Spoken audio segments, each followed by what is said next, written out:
Kalau kita saja menghargai diri kita serendah itu, bagaimana orang bisa menghargai kita tinggi?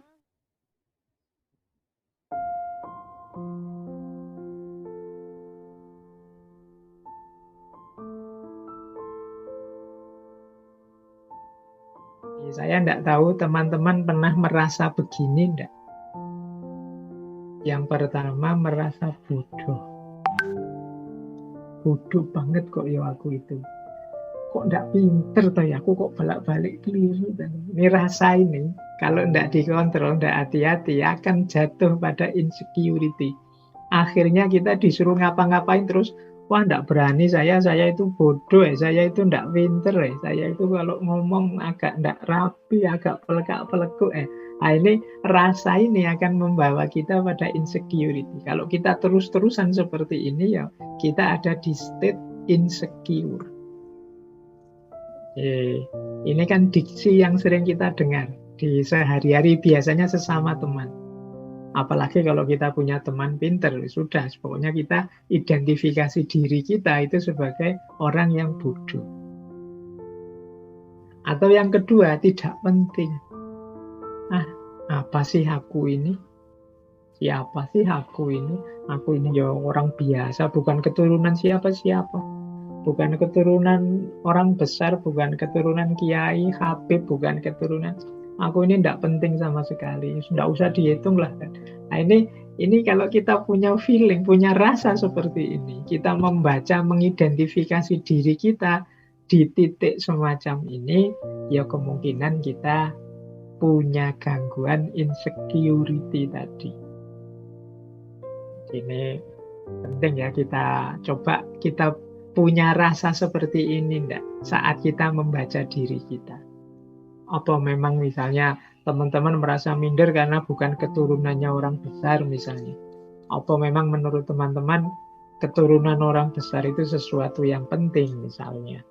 Atau nilai di kelas itu sesuatu yang sangat penting sehingga disitulah parameternya kita bodoh atau enggak bodoh dan lain sebagainya. Yuk coba kita telusuri. Apa kita punya gejala-gejala seperti ini? Atau kita merasa di bawah standar dalam hal apapun.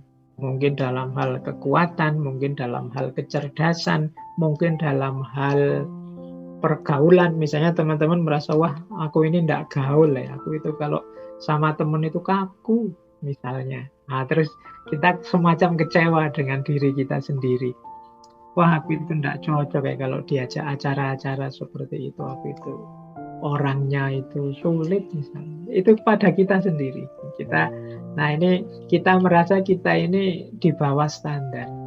Kita ini tidak sama dengan yang lain, kita ini ya levelnya level-level bawah lah. Nah, ini jenis-jenis insecurity. Atau kita merasa berbeda dan mungkin kita cenderung merasa orang lain mesti tidak suka dengan kita. Ya kayak tadi misalnya, wah teman-temanku itu loh kalau diajak bergaul itu kok asik-asik ya, tapi aku orangnya kok tidak asik ya. Terus kita merasa mesti teman-teman tidak suka padaku, mesti teman-teman tidak suka gayaku, akhirnya kita menyendiri. Nah ini rasa berbeda dan rasa tidak disukai ini mungkin indikasi bahwa kita ini terkena sindrom insecurity. Rasa tidak aman, rasa tidak nyaman dengan diri kita sendiri. Termasuk juga mungkin merasa tidak pantas. Aku ini tidak pantas kalau harus jadi ketua misalnya. Aku ini tidak pantas kalau jadi yang ngurusi. Aku ini tidak pantas kalau jadi. Nah ini sering kita temui orang-orang yang seperti ini, merasa dirinya tidak level, tidak pantas. Ya, dalam kadar tertentu untuk kesopanan misalnya, untuk tawadhu kalau dalam agama tidak masalah sih. Tapi kalau di level akut, ini bisa mengacaukan urusan. Kadang-kadang ya kalau kita dalam hal tertentu misalnya mau ngangkat ketua itu, wah semuanya tawaduk, semuanya merasa tidak pantas, semuanya merasa di bawah standar.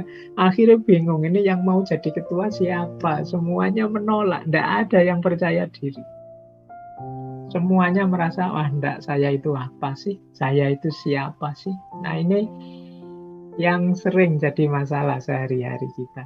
Jadi semua orang merasa minder, semua orang merasa tidak level. Nah ini gejala-gejala ini coba deh teman-teman telusuri, apa ada yang punya ini. Ya saya bilang tadi, dalam batas-batas untuk sopan santun basa-basi kadang-kadang ya kita monggo yang lebih baik saja, yang lebih ahli saja dan lain sebagainya. Tapi nanti kalau saatnya memang dibutuhkan ya kalau memang kita mampu ya kita turun saja, tidak masalah. Karena kalau semuanya saling merasa tidak pantas ya banyak hal nanti tidak jalan. Jangankan urusan besar, kadang urusan kecil saja. Misalnya siapa sih kita misalnya mau sholat, kadang-kadang kan siapa yang harus jadi imam. Wah itu masing-masing, kamu saja, monggo saja sampean, monggo, saling mempersilahkan. Lama ndak sholat-sholat gara-gara rebutan siapa yang mau jadi imam. Nah, padahal kan kalau di fikih kan ada syaratnya, ya pokoknya yang bacaannya lebih bagus, yang lebih soleh misalnya. Tapi ketika semua orang, wah saya itu bacaanku jelek, padahal mungkin bacaannya bagus, wah saya itu tidak soleh Pak, saya bacaannya bagus tapi kurang soleh, monggo lah yang lebih pantas.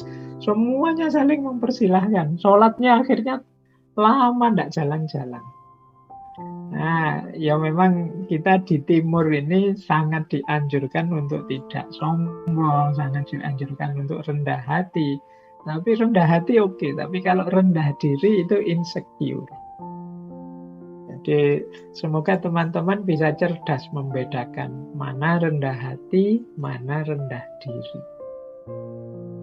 Kalau rendah hati itu kita sadar kemampuan kita, kapasitas kita, tapi kita bisa memaklumi yang lain, bisa menerima kalau dan tidak marah, tidak tersinggung dan lain sebagainya kalau orang lain yang mungkin punya kompetensi, kapasitas seperti kita mendahului kita, tidak masalah. Nah itu namanya rendah hati. Oh monggo kalau ada yang memang merasa mampu silahkan. Nah itu namanya rendah hati. Tapi kalau rendah diri itu kita sama sekali tidak mau turun, kita merasa tidak layak, tidak pantas, tidak mampu. Mental seperti ini loh yang sering disebut sebagai insecure. Maka teman-teman yuk, semoga di antara kita tidak ada yang rendah diri, merasa bodoh, merasa tidak penting, merasa di bawah standar, merasa berbeda dan tidak disukai, merasa tidak pantas dan lain sebagainya. Dalam konteks yang sebenarnya, tidak sekedar hanya saat basa-basi atau saat demi kesopanan untuk tidak sombong, tapi benar-benar kita merasa seperti ini. Nah, itu namanya insecure. Nah, sekarang kita tengok dulu, kok bisa sih ya kita itu jatuh pada insecurity tadi. Jadi orang yang minder, jadi orang yang rendah diri. Itu kira-kira sebabnya apa sih? Nah, yang pertama, yang paling sering mempengaruhi kita sehingga kemudian kita minder, sehingga kemudian kita rendah diri, merasa insecure dengan diri kita sendiri, itu adalah persepsi kita sendiri. Jadi cara berpikir kita sendiri, cara kita mempersepsi diri kita, menganggap diri kita. Bahkan mungkin orang lain tidak menganggap kita begitu. Kita saja yang menganggap diri kita serendah itu. Seperti quotes yang kita bahas minggu lalu ya, kalau kita saja menghargai diri kita serendah itu, bagaimana orang bisa menghargai kita tinggi? Ibaratnya orang jualan, itu kan kita sudah menjual diri kita sangat murah, menampilkan, menunjukkan harga kita itu sangat murah, sangat rendah. Ya pasti saja, tidak mungkin orang nawar seandainya ini jual beli ya. Orang berinteraksi nawar itu terus di atasnya. Kalau dari kita sendiri sudah rendah, ya orang bahkan bisa lebih rendah dari itu.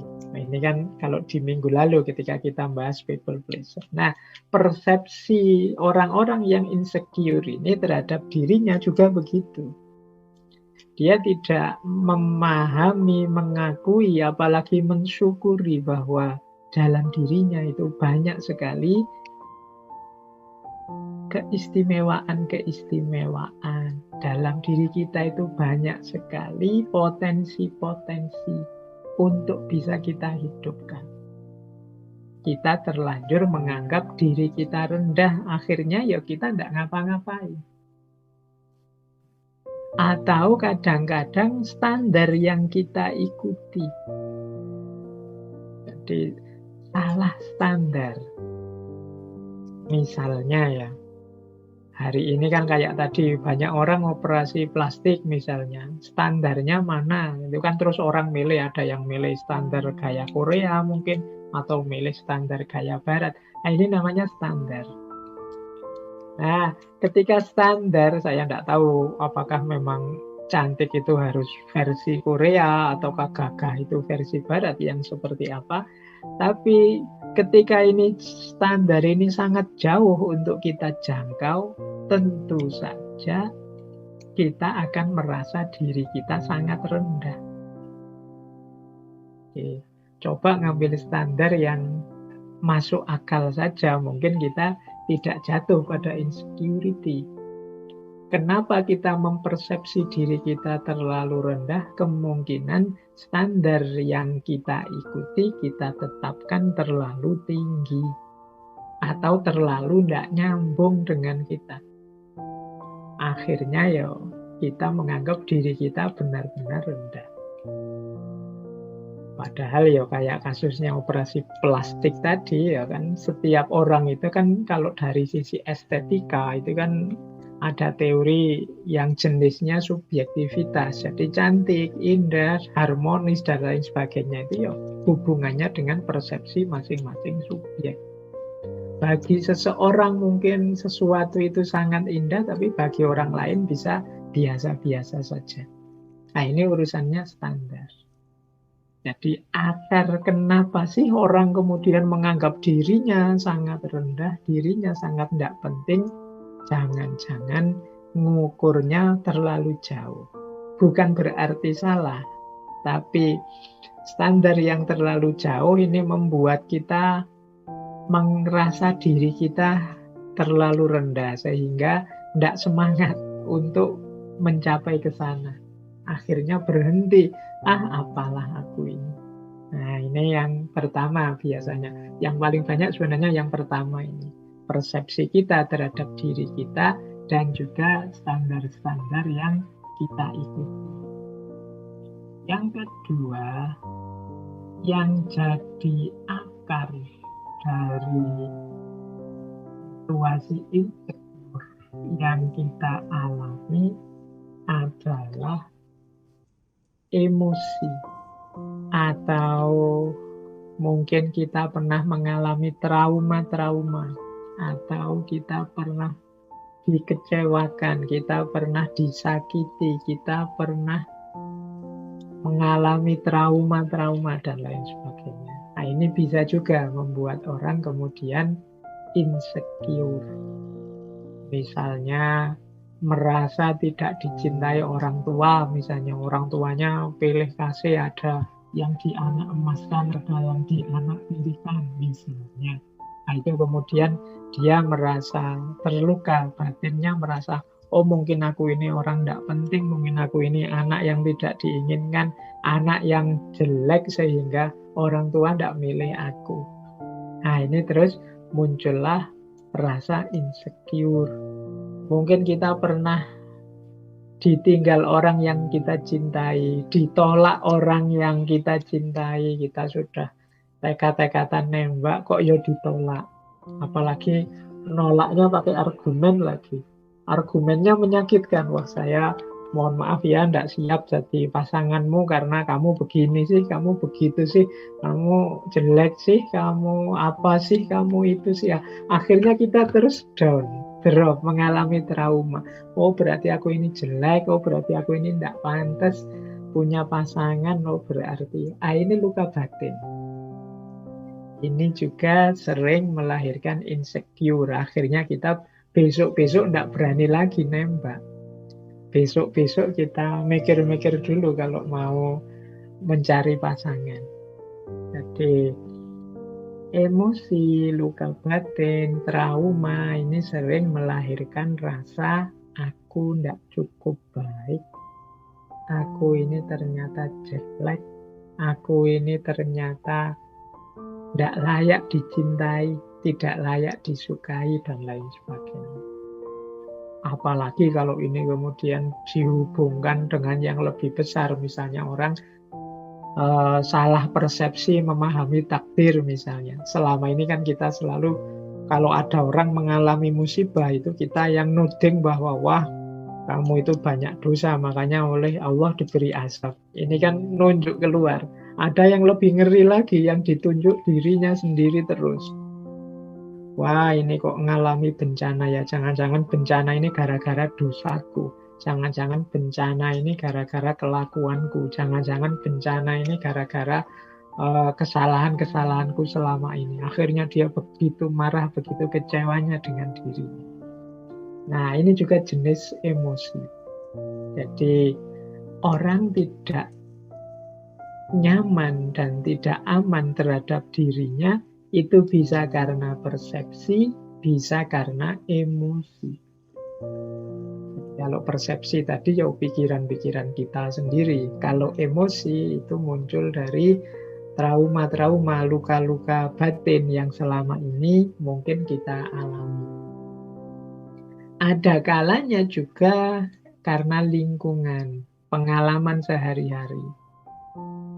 Mungkin kita nasibnya tidak terlalu bagus, kita punya lingkungan yang tidak sehat. Misalnya lingkungan yang selalu mengecilkan kita, lingkungan yang tidak menganggap kita, lingkungan yang tidak menghitung keberadaan kita. Nah, ini juga membuat kita terus jadi minder, merasa kecil. Sejak kecil misalnya, kalau kita usul selalu dibantah, selalu ditolak. Sejak kecil misalnya kalau kita melakukan sesuatu selalu ditertawakan, tidak pernah dihargai. Nah, ini juga jadi akar munculnya insecurity. Jadi lingkungan sekeliling itu bisa membentuk pola pikir aku ini rendah, aku ini lemah, aku ini inferior. Nah, selain pengalaman dan lingkungan, ada pula pop culture atau tren. Nah, kalau ini budaya pop atau tren-tren yang beredar di sekeliling kita. Ketika kita tidak update, ketika kita tidak mengikuti tren yang berjalan, kita terus merasa, aku ini apa sih? Aku ini kurang gaul, aku ini ketinggalan zaman, aku ini masa lalu. Nah ini bisa juga. Jadi kita tidak mengikuti tren, kita tidak update, kita jadi orang yang tidak ngerti ini, tidak ngerti itu, tidak bisa ini, tidak bisa itu, sesuai kemampuan anak hari ini, akhirnya kita insecure. Misalnya teman-teman kita hari ini main gamenya sudah main game-game kelas tinggi yang sekarang sedang hits itu. Nah, terus kita kok tidak bisa main game seperti itu. Nah, terus kita insecure. Sekarang semua orang mengikuti drama Korea yang judulnya ini itu. Kok kita tidak ngikuti? Akhirnya dalam obrolan kita merasa, ternyata aku ini tidak update, tidak nyambung terus kalau ngobrol sama teman. Nah, ini juga sumbernya insecure. Jadi, seolah-olah itu hal yang sangat penting. Kemudian ketakutan. Nah, kalau hubungannya dengan ketakutan ini ya setiap orang punya ketakutan-ketakutannya sendiri. Tapi dalam insecurity ini, ketakutan itu membuat kita kemudian tidak ngapa-ngapain, membuat kita menarik diri dari kehidupan nyata. Nah, itu dulu mungkin pernah saya gambarkan seperti ini ya. Reality of fear, tentang ketakutan. Jadi bagaimana kita hidup ini banyak ketakutan. Tapi sebenarnya kalau pakai kalimat-kalimat yang ditulis di situ, ketakutan yang ada dalam diri kita itu seringkali bukan pada yang kita takuti, tapi pada dibalik yang kita takuti. Itu nanti yang disebut insecurity. Misalnya di situ ada kalimat, engkau sebenarnya tidak takut pada kegelapan. Engkau hanya takut pada apa yang ada di balik kegelapan itu. Tapi kita menganggapnya, saya takut kegelapan. Nanti orang insecure juga begitu. Mungkin kita itu tidak takut pacaran, tapi takut ditolak. Kita tidak takut ujian, tapi takut nilainya rendah. Nah, ini loh yang jadi sumbernya insecure itu. Jadi kalau nanti kita meneliti dalam diri kita, kok aku bisa insecure ya? Awas salah identifikasi tentang ketakutan kita. Engkau tidak takut ketinggian, tapi engkau sebenarnya takut jatuh. Engkau tidak takut orang-orang di sekelilingmu, maksudnya engkau tidak takut sebenarnya, engkau itu tidak takut bergaul kok, engkau tidak takut bersosialisasi, cuma engkau hanya takut ditolak orang. You are not afraid to love, you are just afraid of not being loved back. Engkau sebenarnya bukan orang yang takut mencintai, tapi takut tidak dicintai kembali. Engkau sebenarnya tidak takut untuk melepaskan dia, hanya saja engkau takut hidup tanpa dia. Engkau bukannya takut untuk mencoba kembali, tapi engkau sebenarnya takut kalau tersakiti kembali. Nah, ini sebenarnya mengidentifikasi ketakutan kita lebih dalam. Disitulah sumbernya insecure. Jadi yang kita anggap ketakutan di luar itu sebenarnya rahasianya ada di dalam. Inilah akar-akar dari insecurity yang ada dalam diri kita.